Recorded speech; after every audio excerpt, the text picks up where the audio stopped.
కూడా రాజులాగా బ్రతకాల. పెద్దవాళ్ళు అంటారు ఎవరే బ్రతికిన 4 నెలలైనా కూడా అంశలాగా బ్రతకాలరా. బ్రతికిన 4 నెలలైనా కూడా 4 రోజులైనా కూడా అంశలాగా బ్రతకాలా. నిజమే. ప్రతి విశ్వాసి కూడా బ్రతికిన 4 నెలలైనా 40 సంవత్సరాలైనా 70 సంవత్సరాలైనా కూడా రాజుకు పుట్టినటువంటి బిడ్డలం కాబట్టి రాజుగానే బతకాల. అందుకే దేవుడు మనల్ని పిలిచాడు. అందుకని అక్కడ రాయబడినటువంటి మాటను గమనిస్తూ ఉంటే ఏమండి, అక్కడ రాయబడినటువంటి మాటను గమనిస్తూ ఉంటే గుణాతిశయములను ప్రచురణ చేయు నిమిత్తము ఏర్పరచబడిన వంశమును రాజులైన యాజక సమూహమును పరిశుద్ధ జనముగా ఉండటానికి దేవుడు నిన్ను నన్ను పిలిచాడు. దేవుడు నిన్ను నన్ను పిలిచాడు. దేవుడు నన్ను ఎందుకు పిలిచాడు ఇక్కడికి అంటే రాజులాగా బ్రతకాలని, రాజులాగా ఉండాలని. రాజు ఏ విధంగా అయితే సంతోషముతో ఉంటాడో, ఏ విధము చేత ఆనందంగా నడిపించబడుతుంటాడో ఆ విధంగా మనం ఏం చేయాలంటే రాజులాగా బ్రతకాలంట. ఎందుకంటే మన యాజకుడైనటువంటి యేసు క్రీస్తు ప్రభుల వారు ఎవరంటే రాజు. ఆయన రాజుగా పుట్టాడు. బయటికి పోయి చూసుకో, ఈడ కాదు, తీసుకొని వెళ్ళు. కారణం ఏమిటి అని అంటే ఆయన పరిశుద్ధ జనముగా ఏమని రాజులైనటువంటి యాజక సమూహంగా దేవుడు మనల్ని ఏం చేస్తాడంటే పిలిచి ఉన్నాడట. ఈ రోజున మనం ఎవరిమయ్యా అంటే మగవాళ్ళు చూస్తే రాజులను పిలువబడాలి, అవునా కదా? ఆడవాళ్ళు చూస్తే మేము రాణులమో. హల్లెలూయా చెప్పండి గట్టిగా, హల్లెలూయా. యాజక సమూహమైనటువంటి రాణులము మేము. దేవుని బిడ్డలుగా పిలువబడుతున్నటువంటి మనము పరిశుద్ధమైనటువంటి జనముగా మనము పిలువబడాలట. పరిశుద్ధమైన జనముగా. అదే పేతురు పత్రికలో 2వ అధ్యాయం 5వ వాక్యాన్ని గమనిద్దాం. ఆ పిల్లల్ని కొద్దిగా దూరంగా కూర్చోబెట్టు. యేసు క్రీస్తు ద్వారా దేవునికి అనుకూలమగు ఆత్మ సంబంధమైన బలులు అర్పించుటకు పరిశుద్ధ యాజకులుగా ఉండినట్లు మీరును సజీవమైన రాళ్ళ వలె నుండి ఆత్మ సంబంధమైన మందిరముగా కట్టబడాల. చప్పట్ల కొడుతూ దేవుని స్తుతిద్దాం. ప్రైజ్ ది లార్డ్, హల్లెలూయా. ఆత్మ సంబంధమైన మందిరముగా, పరిశుద్ధ జనముగా పిలువబడుతున్నటువంటి యాజకులైనటువంటి మనము ఆత్మ సంబంధమైనటువంటి మందిరముగా, ఆత్మ సంబంధమైనటువంటి మందిరం. ఆత్మ సంబంధమైన మందిరము ఎలాగుంటుందంటే ఏమండి, ఆత్మీయులతో కూడినటువంటి ఆరాధన ఎక్కడైతే ఉంటుందో అక్కడ దేవుని ఆత్మ క్రియ చేస్తూ ఉంటుంది. అక్కడ పరిశుద్ధమైనటువంటి ప్రజలు నిలబడతారు. అక్కడ పరిశుద్ధమైనటువంటి జనాంగం గుంపులుగా ఆ పరిశుద్ధమైనటువంటి ఆరాధనలో పాల్గొనటానికి గల కారణం ఏంటంటే అక్కడ పరిశుద్ధుడైనటువంటి దేవుడు ప్రజల హృదయాల్లోనికి వెళ్ళి వారిలో ఉన్నటువంటి ఏమండి ప్రతి అక్రమానమును తొలగించి, ప్రతి పాపమును తొలగించి, నిందలు అవమానాలు కొట్టివేసి పరిశుద్ధపరచి ఒక మందిరముగా దేవుడు తయారు చేస్తాడట. ఒక ఆలయముగా దేవుడు తయారు చేస్తాడు. అందుకనే నా ప్రియ దేవుని బిడ్డలారా, ఆత్మ సంబంధమైనటువంటి ఆరాధనలు ఎక్కడైతే జరుగుతూ ఉంటాయో జనాలందరూ గుంపులు గుంపులుగా వెళుతూ ఉంటారు, గుంపులు గుంపులుగా పోతుంటారు. చాలామంది సేవకులకు కూడా అర్థం కాదు, ఏంది జనాలు ఆ రకంగా గుంపులుగా పోతూ ఉంటారు, ఎందుకు మా చర్చీలకు ఎందుకు రాలేకపోతున్నారు, మా సహవాసానికి ఎందుకు రాలేకపోతున్నారని ఆలోచన చేస్తూ ఉంటారు. ఎందుకు జనాలు గుంపులుగా వెళ్ళగలుగుతున్నారంటే పరిశుద్ధమైన ఆరాధనలు అక్కడ జరుగుతున్నాయి కాబట్టి ప్రజలు తండోపతండాలుగా చార్చబడతారు. అక్కడ చెప్పే వాక్యము కూడా ముఖ సూటిగా ఉంటుంది, అక్కడ చెప్పే బోధ కూడా ఏమని ముఖమాటముకు లేకుండా సరి అయినటువంటి క్రమములో వారు సరిదిద్దబడి దేవుని రాకడ కొరకు సిద్ధపరచబడటానికి, దేవుని యొక్క రాకడ కొరకు వారు కూడా ఆ సభ్య సమాజంలో చేర్చబడట కొరకై, దేవుని రాకడ కొరకై ఎదురు చూసేటట్లుగా ఏమని నడిపించే నాయకుడు కూడా దేవునికి అప్పగించుకొని పరిశుద్ధమైనటువంటి జనముగా ప్రజలను తయారు చేయటానికి ముఖ సూటితో కూడినటువంటి ముఖముతో ముఖాముఖిగా మాట్లాడగలిగినటువంటి దేవుని ద్వారా శక్తి సామర్థ్యతలు ధైర్యాన్ని కలిగి వారిని నడిపించబడబట్టే ఈ రోజున ప్రజలందరూ చేర్చబడటానికి గల కారణాలు. ఆ విషయం తెలియక చాలామంది ఎగతాళి చేస్తూ ఉంటారు. ఏముందమ్మా అక్కడ ఏదో బోతరు జనాలు ఏముందని. ప్రియా దేవుని బిడ్డలారా, నేను వచ్చిన కాడ నుంచి ఇప్పటి వరకు కూడా ప్రజలలో ఎన్నో మార్పులు చూస్తూ ఉన్నాను, ప్రజల్లో ఎన్నో దీవెనలు చూస్తున్నా. మిమ్మల్ని అందరినీ ఒక్కొక్కరు లేపి సాక్ష్యం చెప్పమంటే సమయం కూడా చాలదు. కారణం ఏమిటి? నేనేదో బలవంతంగా చెప్పించటం కాదు, వారు మనస్ఫూర్తిగానే చెప్పగలుగుతారు. ఈ సేవకుడు వచ్చిన తర్వాత ఈ సంఘం పరిశుద్ధంగా మార్చబడిందని, మా కుటుంబాలు మార్చబడ్డాయని, మేము భక్తిలో అన్ని విధాలుగా ముందుకు వెళుతున్నామని, మా పిల్లలు దేవునిలో స్థిరపడ్డారని, మా పిల్లలు ఆత్మీయతలో ముందుకు వెళుతున్నారని, ఆరాధనలో పాల్గొంటున్నారని, అభిషేకంతో నింపబడుతున్నారని ఒక్కొక్కరు నిలబెట్టి సాక్ష్యం చెప్పిస్తే ఆల్ నైట్ ప్రేయర్ కూడా చాలదండి. కారణం ఏమిటి అంటే ఏ విధము చేతనైనా నడిపించే సేవకుడు పరిశుద్ధమైనటువంటి స్వభావము కలిగిన వ్యక్తిగా నిలబడి ఆ పరిశుద్ధతనే ప్రజలకు ప్రకటిస్తూ, ఆ పరిశుద్ధతనే ప్రజలకు పరిచయం చేస్తూ, ఆ పరిశుద్ధుడైనటువంటి దేవుని చూపిస్తూ కనపరుస్తూ ఆ ప్రత్యక్షతలో మిమ్మల్ని తీసుకొని వెళుతున్నాం. కాబట్టి ఈ రోజున మీరందరూ కూడా ఈ పరిశుద్ధమైనటువంటి ఈ మందిరములో మేము కూడా రాళ్ళ వలె కట్టబడాలి, ఈ పరిశుద్ధమైనటువంటి సహవాసములో మేము కూడా నిలిచి ఉండాలన్నటువంటి పట్టుదలతోటి ఈ రోజున మీరందరూ దేవుని మందిరంలో చేర్చబడుతూ ఉన్నారు.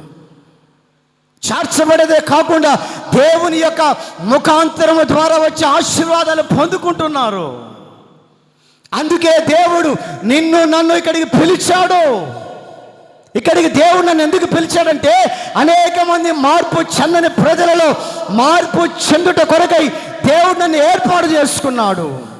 దేవుడు మిమ్మల్ని ఎందుకు పిలిచాడంటే దేవుని సేవకు నడుస్తూ, దేవుడి సేవకు నడిపించబడే మార్గాల్లో మీరు కూడా నడిచి ఆ నీతి మార్గాలలో, నీతి బోధనలో, ప్రసంగాలలో, వర్తమానాలలో దేవుని వైపు మళ్ళించడం కొరకై దేవుడు మిమ్మల్ని రూపాంతరములోనికి తీసుకొని వెళ్ళి ఈ రోజున మీ కుటుంబాలలో ఆనందాన్ని దేవుడు కల్పించడానికి గల కారణం ఏంటంటే పరిశుద్ధమైన జనముగా ఉండటానికి దేవుడు పిలిచాడు. పరిశుద్ధమైన దేవుడిగా, పరిశుద్ధమైన జనముగా. ఎంతోమంది వస్తుంటారు, ఎంతోమంది కార్యాలు పొందుకుంటారు, వెళ్ళిపోతుంటారు. కానీ నీవు నన్ను ఇక్కడికి ఎందుకు పిలిచాడంటే పరిశుద్ధమైనటువంటి దేవాలయంగా కట్టబడటము అని అంటే స్థిరత్వాన్ని కలిగి ఉండటానికండి. చాలామంది వస్తుంటారు కార్యాల కోసం. ఏమని కార్యాలు పొందుకుంటారు, బాగైన తర్వాత కంటికి కనపడుతున్నారంటే కనపడరు. వారెవరయ్యా అంటే పరిశుద్ధమైనటువంటి జనముగా కట్టబడటానికి రారు, స్వస్థతల కోసం వస్తుంటారు. స్వస్థతల కోసం. మనము అలాగ ఉండకూడదు. ఏదో దేవుని దగ్గర కార్యాలు పొందుకొని ఏమని ఇంకా నాకు దేవుడితో నాకు సంబంధం లేదు, దేవుడు నాకొద్దు. నేను వేరే చోట్ల సేవ చేసేటప్పుడు ఒక ఆమెను ప్రార్థనకు తీసుకొచ్చాను. ప్రార్థనకు తీసుకొస్తే పక్కింటి వాళ్ళు చెప్పారంట, మందిరానికి రా, నువ్వు బాగుపడతావు, నీ బ్రతుకు మార్చబడుతుంది అని చెప్పేసి. ఆమెకు భయంకరంగా 7 దెయ్యాలు పట్టినాయి అంట. ఎన్ని దెయ్యాలో? ఒక దెయ్యం పడితేనే తలకిల్లాడతా,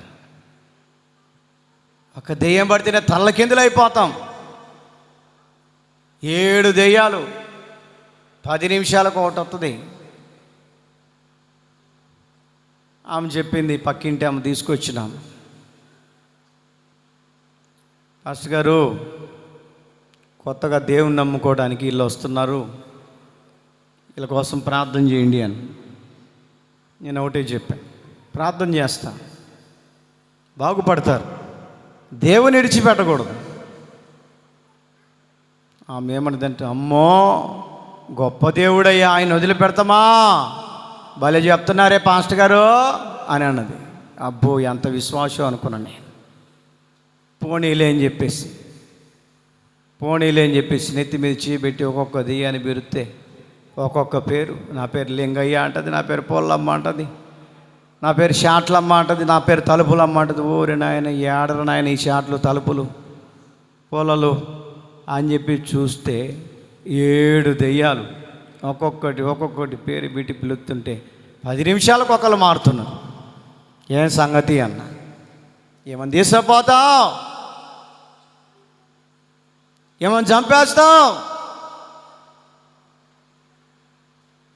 గత రాత్రే చంపేద్దాం అనుకున్నాం,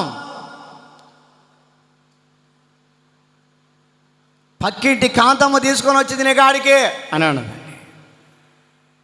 కాంతమ్మకి వెళ్ళి ఉరిని చూస్తూ ఉంది, పండ్లు కొరుకుతూ ఉంది. ఆమె భయపడా, ఓ పాస్టర్ అయ్యో నువ్వు నన్ను కాపాడయ్యో, ఇంటికి పోయినాక మళ్ళీ నా ఎంబటి వస్తుంది, ఆమెను వదిలిపెట్టి ప్రార్థన చేయి పాస్టర్ అయ్యో అని.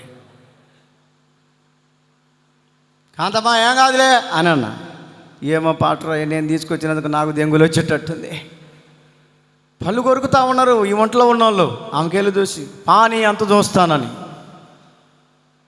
ఆమె అనుకుంటే దారిని పోయే కంపెనీని తగిలేసుకున్న పాస్టర్ అయ్యో అని అంటుంది. భయపడమాక కాంతమ్మ, దేవుడి కార్యం చేస్తాడు. ఆమెకు ఒక మాట చెప్పాను, దేవుడు దేయాలన్నింటినీ పారదోలుతాడు, నమ్మకంగా మందిరానికి రావాలా. నేను ఎందుకు రానండి, ఏంటి మాస్టర్ గారు అట్ట మాట్లాడతాడు, దేవుడు అంటే అంత నాకు నమ్మకం అండి. గుంటూరు మాష, మందిరాన్ని వదిలిపెట్టనండి, సేవకులు వదిలిపెట్టనండి,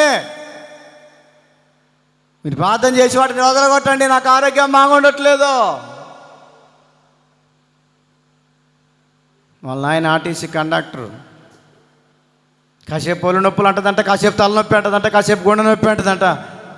ఇదంతా కుదిరే పని కాదులే, పానికెందుకు మంగళగిరి ఎన్ఆర్ హాస్పిటల్గా తీసుకుపోయి స్కానింగ్లు తీసి వేలు మాత్రలు మింగిచ్చి ఏమండి ఏమి ప్రయోజనం లేదు. వాళ్ళకాడికి పోతే ఏమీ లేదమ్మా, నీకు ఏమి లేదు, ఒంట్లో దెయ్యం ఉంటే ఏముంటుంది, ఏమీ లేదు. 5-6 సార్లు హైదరాబాద్, బెంగళూరు, రాజమండ్రి అన్నీ పలానా చోట. ఎందుకంటే అతను గవర్నమెంట్ ఎంప్లాయీ కాబట్టి, సరే నా భార్య బాగుంటే చాలే, ఆమె కంటే ఎక్కువ వేలు దాదాపు 20 లక్షలు ఖర్చు పెట్టాడంటండి. 20 లక్షలు 20 లక్షలు పెట్టి ఇసుకుబుట్టి, నీ ఇష్టం, నా వల్ల కాదు, ఉంటే ఉండు, సత్తే సావు, సత్తే రెండో పెళ్లి చేసుకుంటానని డైరెక్ట్గా చెప్పేసి తీర్మానం చేసుకున్నాడంట. 7 దెయ్యాలు టపామని పడిపోయిందండి. మళ్ళా లేపి నెత్తి మీద చేయబెడితే, నేను తలుపులమ్మను అని అన్నది. ఏ తలుపులమ్మ తల్లా అని అంటే, గుబా పోయి డ్రమ్ ఉంటే డ్రమ్ములో తలకాయ పెట్టిందండి. నేను భయపడ్డా, ఊరి నాయన సత్య ఏడ నాకు చెడ్డ పేరు వస్తుంది సంఘానికి, ఇదేంది నా కర్మ. కాంతమ్మ, నువ్వు మంచి పని చేసినవే, మాట సంఘం మర్యాదగా వాక్యం చెప్పుకోండి, తీసుకొచ్చి నాకేందో దెంగులు తెచ్చేటట్టు నువ్వు అని చెప్పిన. పాటలను ప్రార్థన చేయ, నేను ప్రార్థ ఏదైనా జరగరా అని జరిగితే, నా ప్రియ దేవుని బిడ్డారా, నేను కూడా భయపడ్డా. ఏంది ప్రభా ఈమెకి ఇంత పరిస్థితి. ప్రార్థన చేశా, ఒక్కొక్క దెయ్యాన్ని పిలిచి, నీకెందుకు మాడుకోటి బాధి పోయేస్తున్నామోలో 7 దెయ్యాలు పోయినాయి. ఆ 7 దెయ్యాలు పోయిన తర్వాత ఆమె అంటుంది, పాస్టర్ గారు, ఎప్పుడు చూసినా కూడా నాకు గుండె మీద బరువయ్యా, బరువు. మీరు ప్రార్థన చేశారు, మాకు బాగుంది, ఇంకా దేవుని వదిలిపెట్టనండి. సరే ఇంటికి పో, టైం అయింది అని అన్న. ఏమన్నా చిన్నగా గేటు దాకా ధరలిచ్చినది. కాంతమ్మ నా దగ్గరికి వచ్చింది, పాస్టర్ అయ్యా, 7 దెయ్యాలు ఆమెను ఇడిచి వెళ్ళిపోయినాయి, నన్ను పట్టుకుంటాయేమో, నన్ను ఎంటాడుతాయేమో గేటు దాటినామంటే, కాబట్టి నేను ఈరోజు నిద్ర చేస్తా ఏడా మందిరంలో, నేను ఈయనేమంటా. సరే ఉండు, పడుకొని నిద్రపోని చెప్పి చిన్నగా మనం తీసుకుపోయి ఇంటి దగ్గర వదిలిపెట్టారండి. గట్టిగా 1 రోజులు వచ్చింది ప్రార్థనకి. 1 రోజులు వచ్చింది. 2వ నెల కనపల్లె. ఏందమ్మా పలానా అంటే, పాస్టర్ గారికి నేను బిజీగా ఉన్నానని చెప్పు. మరి దెయ్యాలు పట్టినప్పుడు, పాస్టర్ గారికి నేను బిజీగా ఉన్నానని చెప్పు. నువ్వు చెబితే ఏంటల్లే చెప్పు. అప్పుడు అనుకున్నా, ప్రభువా పోయిన దెయ్యాలు 7 మళ్ళీ పోతే బాగుంటుంది అనిపించింది. మన భక్తి అట్టు ఉంటుంది. మేలు జరిగితేనే మబ్బు పాట మామూలు స్తోత్రం చెల్లింతుము శృతి సభలు కొట్ట. నువ్వు కూడా దేవుడు బాగు చేసి ఇంకా ఏమని ప్రశాంతన ఇచ్చిన తర్వాత ప్రార్థన లేదు, కీర్తన లేదు. జరిగినప్పుడు ఒక రీతిగా, జరగనప్పుడు ఒక రీతిగా విశ్వాసి ఉండకూడదు. విశ్వాసి ఎప్పుడైనా కూడా ఆత్మ సంబంధమైనటువంటి మందిరమునే కట్టబడాలి. కొట్టు చప్పట్లు గట్టిగా. ప్రైజ్ ది లార్డ్, హల్లెలూయా. ఉన్నా లేకపోయినా కూడా ఒకే రీతిగా ఉండాలి మన భక్తి. పొదుపు వచ్చినప్పుడు సంతోషంగా ఉండి, ఏమండి పొదుపు వచ్చినప్పుడు సంతోషంగా ఉంటుంది. అబ్బా మామూలుగా ఉండదు అక్క. ఏందక్క భావనవా? ఎప్పుడు బలకరైనామో కూడా బలకరెత్తుంది. ఎందుకు సంగతి? పొదుపు వచ్చింది, ఫస్ట్ కంతు రాని ఏందక్క బాగున్నట్టు ఏం బాగులేకు, ఎందుకో అయిపోయింటే మొత్తం ఖర్చు అయ్యి. ఉన్నా లేకపోయినా కూడా దేవుని బిడ్డలు సంతోషంగానే కనపడాలండి, సంతోషంగానే కనపడాలి. ఈ బాధలు, ఇరుకు ఇబ్బందులు ఏదో ఒక రోజున పోతాయిలే అని అనుకోవాలి. ఏదో ఒక రోజున వాటిని దేవుడు తీసేస్తాడండి. దేవుడి మీద, నీ మీద భారం పెట్టుకోకుండా ఆ దేవుడి మీద మోపి నువ్వు ప్రశాంతంగా ఉండగలిగితే, దేవుడు అంటున్న మాట ఏంటంటే, సమస్త పాప భారమును మోయుచున్న ప్రజలారా నా దగ్గరికి రండి, నీ భారాన్ని నా మీదవే, నేను చూసుకుంటా. నేను ఆ పాపాలన్నిటినీ దేవుడు సిలువలో ఎప్పుడో భరించాడో. అందుకే ఈ రోజున మనం స్వతంత్రులుగా దేవుని మందిరానికి రాగలుగుతున్నాం. హల్లెలూయా, హల్లెలూయా. దేవుడు మనల్ని ఎందుకు పిలిచాడయ్యా అని అంటే, ఆత్మ సంబంధమైనటువంటి ఏమండి బలులు అర్పించుటకు పరిశుద్ధ యాజకులుగా ఉండునట్లు మీరు సజీవమైన రాళ్ళవలే నుండుటకు ఆత్మ సంబంధమైన మందిరముగా కట్టబడాలి. కష్టం వచ్చినప్పుడు సంతోషంగా ఉండాలి, బాధ వచ్చినా సంతోషంగా ఉండాలి, సంతోషంగా ఉన్నప్పుడు కూడా సంతోషంగా ఉండాలి. హల్లెలూయా, హల్లెలూయా. సంతోషం. ఈరోజు వస్తాయి రేపు వెళ్ళిపోతాయి అన్నట్లుగా దేవుని సన్నిధిలో మనం ఏం చేయాలంటే ఆనందమైనటువంటి జీవితాన్ని దేవునిలో మనం గడపాల. అందుకనే దేవుడు నిన్ను నన్ను పిలిచాడు. దేవుడు నిన్ను నన్ను పిలిచాడు.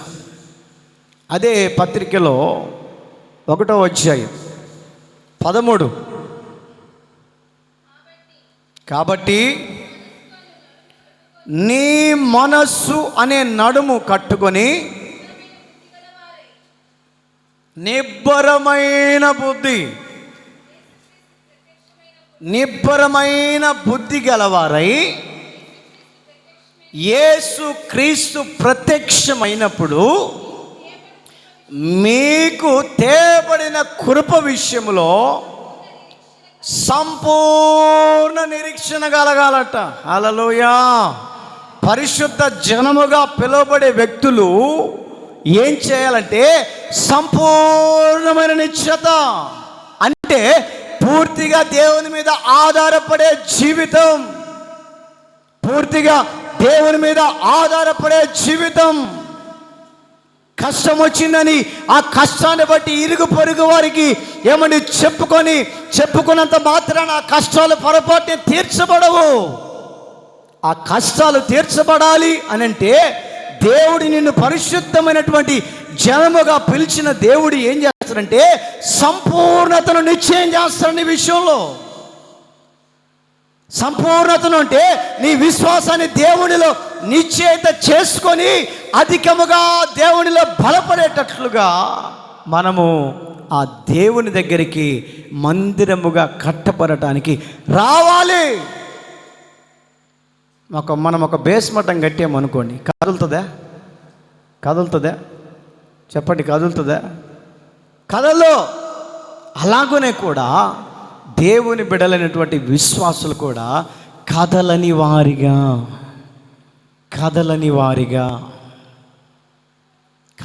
వారిగా నాకు మీలలో కొంతమందిని చూస్తే చాలా సంతోషం వేస్తుందండి, చాలా సంతోషం వేస్తుంది. ఏ ప్రార్థన జరిగినా కూడా మానకుండా ప్రార్థనకు వస్తూనే ఉంటారు.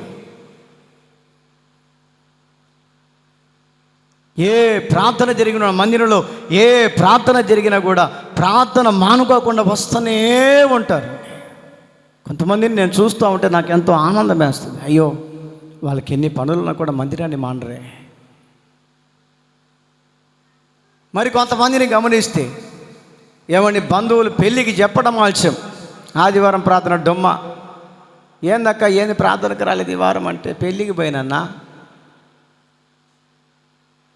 ఏందమ్మా ఆదివారం ప్రార్థన రాకుండా ఉండడం ఏంటంటే, మా వాళ్ళు సమర్థ ఫంక్షన్ చేస్తుంటే ఆడికి పోయినలే. సంపూర్ణమైనటువంటి విశ్వాసాన్ని దేవునిలో కలిగి ఉండాలా. ఆ సంపూర్ణతను నిశ్చయిత చేసుకోవాలనుకుంటుంటే ఈ ముఖ్యం మనకు. నాకు నిన్న మొన్న ఫోన్ చేశారు మా బంధువులు, శనివారం ఉదయాన్నే పప్పానానికి పోవాలా, మళ్ళీ ఇంకొకరు చేశారు సాయంత్రం మనం పోవాలా, మళ్ళీ ఇంకొకరు ఫోన్ చేశారు ఆదివారం పెళ్ళి ఉంది ఖచ్చితంగా ఉండాలి, నువ్వే వాక్యం చెప్పాలా. ఎప్పుడో సంఘంలో లేకుండానా? నేను పోతే మీకు ఎట్లా అనిపిస్తుంది చెప్పండి? నేను పోతే మీకు ఎట్లా అనిపిస్తుంది? అమ్మో పాస్టర్ నీకు తెలియదు ప్రార్థన జరపాలని, మరి నువ్వు ఎట్టబోతున్నావు అమ్మ చెప్పు. నీకులాగా నేను మనిషిని కాదు, చెప్పటం ఆల్చం నీకెందుకు? పెళ్ళి 2 గంటలకి 10 గంటలకే పోయి ఉంటారు ఆడ. నేను కూడా పోవచ్చుగా, ప్రార్థన చేసుకోండి సంగమా, నేను మళ్ళొత్త పెళ్ళికి పోయి అనొచ్చుగా.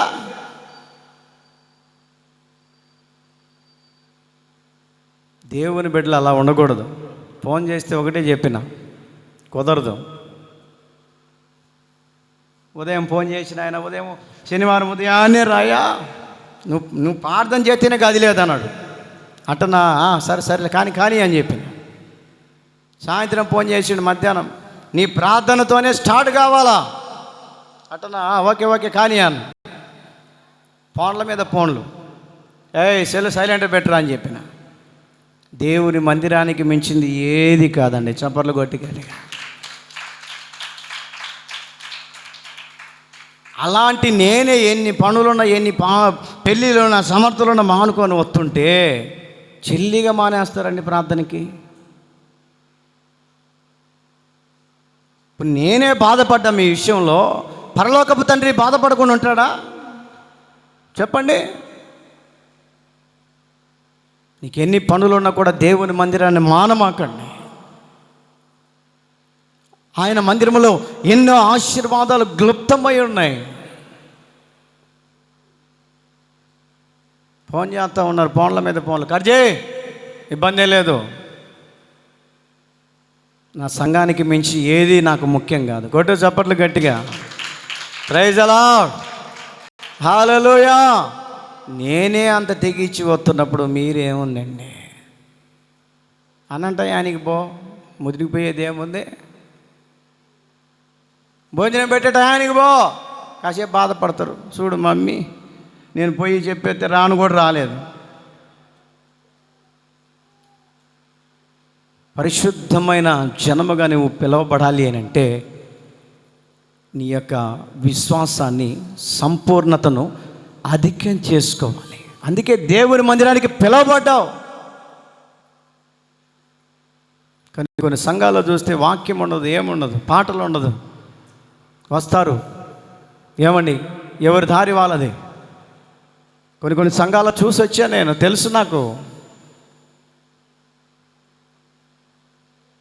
ఒక క్రమం ఉండదు, ఒక పద్ధతి ఉండదు, వాక్యం ఉండదు, ఏముండదు. కానీ మన సంఘంలో దేవుడు ఒక క్రమాన్ని, దేవుడు పరిశుద్ధులతో కూడిన క్రమాన్ని దేవుడు ఏర్పాటు చేశాడు. హల్లెలూయా, హల్లెలూయా. ఒక సంఘంగా కూడినటువంటి మనము, పరిశుద్ధ జనముగా పిలువబడుతున్న మనము ఒక సేవకుడికి అప్పగించుకోవాలి. సేవకుడు చెప్పినట్టు విశ్వాసి వినాలి, విశ్వాసి చెప్పినట్టు సేవకుడు వినకూడదు. అందుకే కొన్ని సంఘాలలో ఆత్మీయత లేకుండా పోతా ఉంది, అభివృద్ధి లేదు.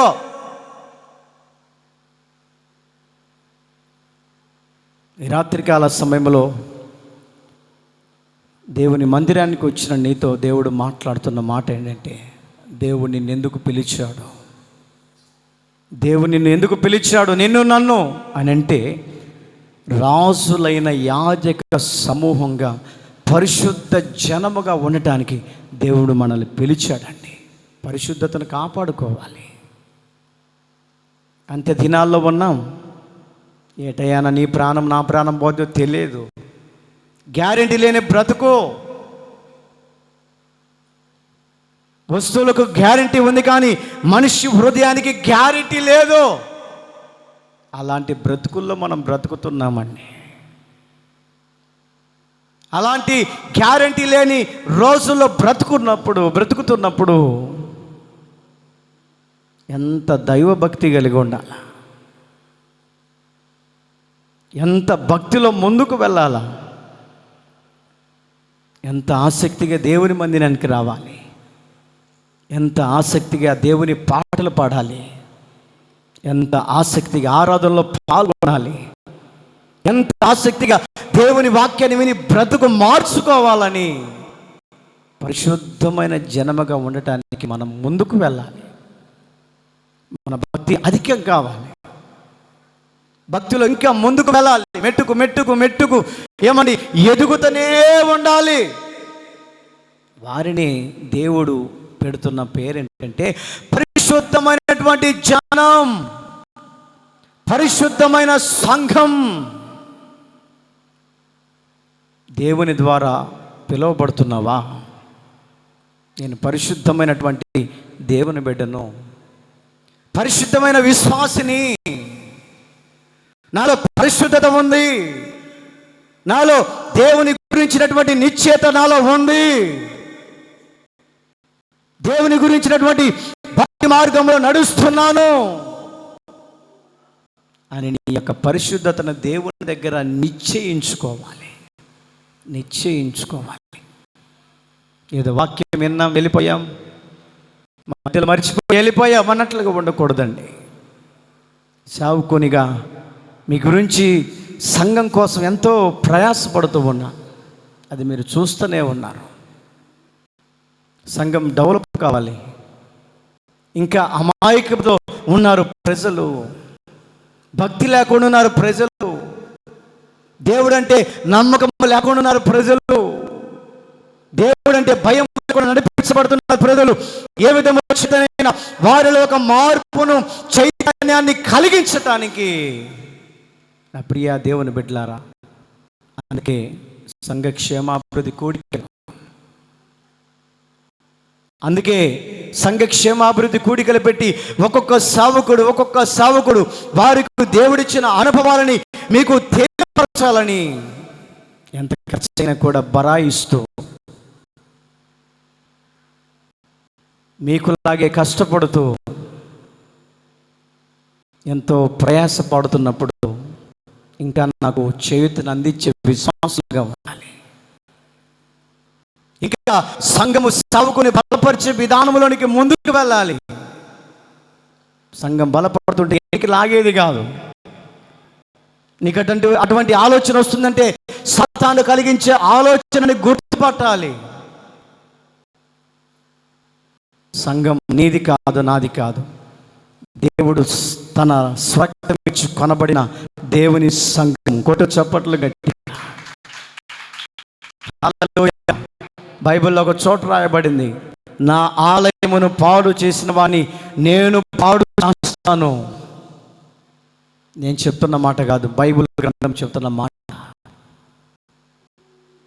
ఆలయాన్ని పాడు చేయాలని కంకణం కట్టుకున్నావా, దేవుడు ఖచ్చితంగా నేను పాడు చేస్తానన్న మాట వాస్తవం. చేతనైతే సంఘాన్ని కట్టడానికి ముందుకురా, చేతనైతే సంఘాన్ని ముందుకురా, చేతనైతే సంఘానికి సహకరించే విషయంలో నీవు ముందుకురా, చేతనైతే సంఘాన్ని విషయంలో ఆర్థికంగా సహాయం చేసే విషయంలో ముందుకురా.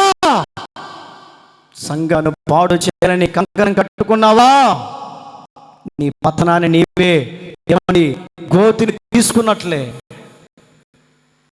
దేవుని సావుకుడిగా బాధపడుతూ మాటలు చెప్తున్నా. ప్రతి నెల ఎంతో ప్రయాసపడి ఖర్చుతో కూడినా కూడా ఏమని సంఘంగా నేను ఏమని ప్రయాసపడుతూ ఎంతో సంఘాన్ని బలపడి ప్రయత్నాలు చేస్తూ ఉంటే పాడు మోక, అల్లరి మోక సంఘాన్ని ఎంతో కృంగదీయాలని, చల్లచు చేయాలని సాతాను వారిలో చొరబడి కలిపి చేస్తూ ఉంది. సంఘము నాది కాదు, యేసయ్యది. నాకు నొప్పి కలిగిస్తే యేసయ్యకు నొప్పి కలిగించినట్లే. ఈ విషయాన్ని ప్రతి ఒక్కరు గమనించుకోవాలి. ప్రతి ఒక్కరు గమనించుకొని దేవుని మందిరం వైపు, దేవుని సాగుల వైపు ఎవరైనా విరుద్ధంగా లేస్తే వారి పతనాన్ని గోవితూకున్నట్లే. సాగుగా విషయం బాధపడుతూ మీతో చెప్తున్నాను, జాగ్రత్త పడండి. జాగ్రత్త పడి సంఘానికి సహకరించే విషయంలో ముందుకు రావాలి. ఎన్నెన్నో వర్తమానాలు ప్రార్థన చేసుకొని దేవుని దగ్గర మోకరించి సంఘానికి ఏం చెప్పాలా ప్రభువా నాకు తెలియపరచని దేవుడి దగ్గర ప్రత్యక్షతను మేము అనుభవించి ఆ చక్కటి వర్తమానాలు, లోతైన అనుభవాలు మీ ముందు పెట్టి మీ మనసును పరిశుద్ధపరిచి మీ మనసును దేవుని రాకడ కొరకు సిద్ధపరచుట కొరకై ఎంతో ప్రయాసపడుతున్నప్పుడు దానికి ఆటంకంగా నిలబడితే దేవుడు పడగొడతాడు. ఏర్లతో సహా పెగలించి ఏమని ఎండిపోయినటువంటి చెట్టు వలె చేస్తాడు. దేవుని సంఘం, దేవుని ప్రజలు క్రైస్తవులుగా పిలువబడుతున్నటువంటి వారికి ఒక నిశ్చయ విశ్వాసం ఉండాలి. పరిశుద్ధ జనంగా కట్టబడాలి. నేను పరిశుద్ధమైన విశ్వాసంగా నేను ఉండాలి. ఈరోజు నా త్యాగం, ఆ ప్రేమ ఆప్యాయతలని ఉండగలిగితే దేవుని పిలుస్తున్న మాట ఏంటంటే, పరిశుద్ధమైనటువంటి ప్రజలు వీరు, పరిశుద్ధమైనటువంటి జనం వీరు. ఏదో మందిరానికి వస్తున్నాం, వాక్యం విన్నాం, వెళ్ళిపోయాం అన్నట్లుగా నామకార్థభక్తి చేయకూడదు. బ్రతికిన నన్ను హంసలాగా బ్రతికి నువ్వు చనిపోగలిగితే, నీకు చనిపోయిన తర్వాత నీకు పేరు చెక్కబడుతుంది. ఆ పేరు తెలుసా? నీతిమంతులను జ్ఞాపకం చేసుకున్నట. చెప్పాలి, నీతిమంతులను జ్ఞాపకం చేసుకున్నట ఆశీర్వాదకరం.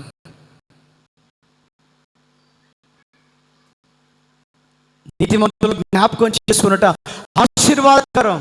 బ్రతికిన నాలుగు వారు దేవుని మందిరానికి సహకరించారయ్యా. నీతిమంతుడు బ్రతికిన నాలుగు దేవుని మందిరాన్ని మానలేదయ్యా.